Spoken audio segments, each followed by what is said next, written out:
Bonjour aux auditeurs et aux téléspectateurs de Live Doctors.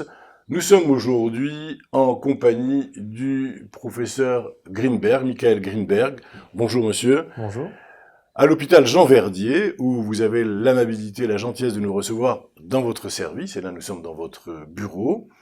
Vous êtes chef de service de médecine de la reproduction et préservation de la fertilité.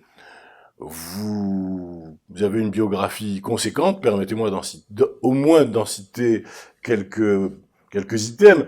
Ancien interne des hôpitaux de Paris, ancien chef de clinique, vous êtes gynéco-obstétricien, andrologue, et vous êtes aussi docteur en biologie.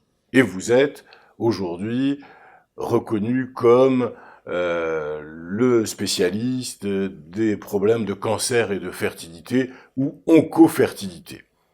Pourriez-vous nous dire ce que ces termes regroupent? Bien, merci de votre accueil déjà.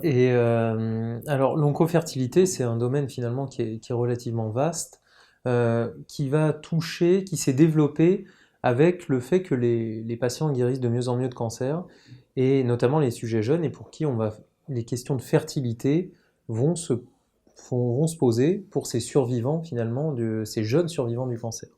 Donc, l'oncofertilité a pour objectif de s'occuper de toutes les questions relatives à la fertilité, au fait de pouvoir comment devenir parent quand on a été traité d'un cancer, avec notamment les conséquences de ces traitements qu'on connaît qui sont totalement néfastes sur la fonction de reproduction.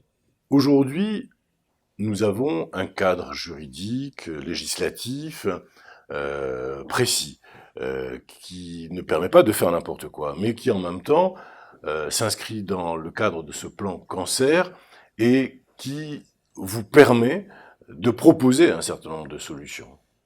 Alors c'est vrai que le plan cancer est venu finalement concrétiser des démarches qui avaient déjà été entreprises de développer l'oncofertilité, à la fois masculine et féminine.